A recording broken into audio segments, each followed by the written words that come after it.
Bismillahirrahmanirrahim. Alhamdulillah wassalatu wassalamu ala Rasulillah wa ala alihi washabihi wa mawala.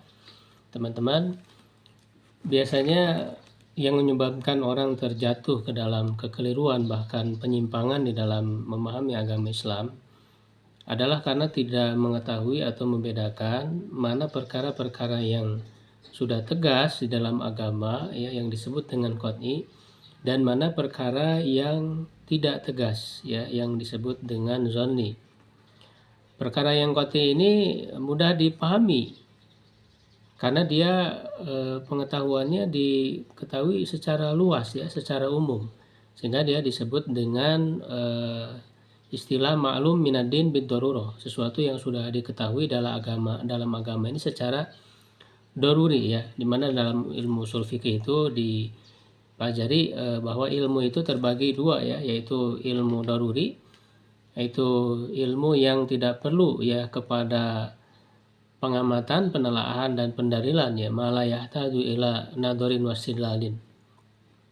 Dan yang kedua ada ilmu nadhari ya, ilmu nadhari itu yang membutuhkan kepada pengamatan dan pendalilan ya, ma yahtaju ila nadharin wastidlalin ya. Jadi perkara-perkara yang qat'i ini misalnya ya 6 rukun iman ya, kemudian bahwa Nabi Muhammad SAW itu adalah Nabi yang terakhir gitu ya. Nah, biasanya orang-orang yang menyimpang itu karena bertentangan dengan perkara yang sudah qat'i ini, bertentangan dengan 6 rukun iman itu ya, atau bahkan meyakini ada Nabi setelah Nabi Muhammad SAW ya, dan seterusnya ya, bertentangan dengan perkara-perkara yang sudah qat'i. Nah, perkara yang qat'i ini dipahami dari Islam ini, dari sumber Al-Quran dan Sunnah, itu ada yang memang dipahami dengan satu dalil ya. Misalnya ketika dikatakan qul huwallahu ahad, katakanlah Allah itu Maha Esa. Nah, itu tegas sekali, tidak mungkin ya kata ahad itu dalam bahasa Arab bermakna 2, 3 ya dan seterusnya. Ya, karena itu sudah tegas ya dari satu dalil saja. Nah, ada juga yang dipahami dari banyak dalil ya. Lalu kemudian lahirlah kesimpulan. Ya, misalnya tentang wajibnya sholat 5 waktu. Ya, nah itu kan ketika disebut di dalam Al-Quran ya, aqimus sholat, dirikanlah sholat.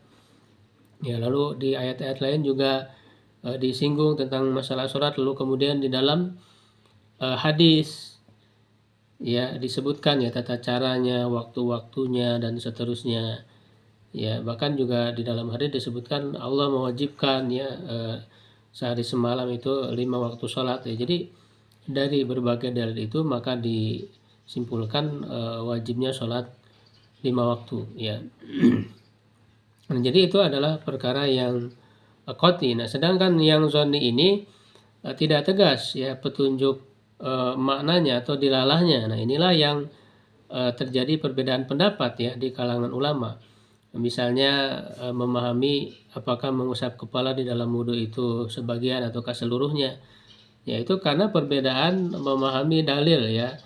Di dalam Al-Quran wamsahu biru'usikum ya, usaplah kepala-kepala kalian. Apakah huruf ba yang ada di situ menunjukkan makna secara keseluruhan terhadap kepala itu makna asal itu ilsok gitu ya, ataukah menunjukkan makna sebagian ya litabiin.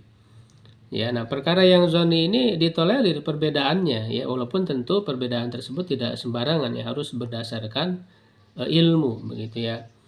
Nah, jadi yang menyimpang itu adalah karena menjadikan yang qat'i itu dianggap zoni gitu ya, boleh berbeda pendapat padahal tidak boleh, karena itu adalah hal yang tegas yang standar ya di dalam ajaran Islam ini ya. Dan orang yang terjatuh kepada hal tersebut tuh disebut dengan tafrid gitu ya, kurang. Jadi hal yang qat'i saja tidak tahu begitu kan. Nah, ada juga sebaliknya yang menjadikan yang zon ini jadi qat'i ya, sesuatu yang sebetulnya ditolerir perbedaan lalu misalkan sudah qat'i tidak boleh berbeda pendapat sehingga mudah untuk menyesatkan ya, bahkan mengkafirkan. Nah, ini juga berlebih-lebihan. Nah, itu disebut dengan ifrat gitu ya. berlebih-lebihan. Oleh karena itu kebenaran Islam ini ya ada di jalan yang lurus ya, yang tidak terjatuh kepada tafrid dan juga ifrat ya. Wallahu a'lam bishawab. Assalamualaikum warahmatullahi wabarakatuh.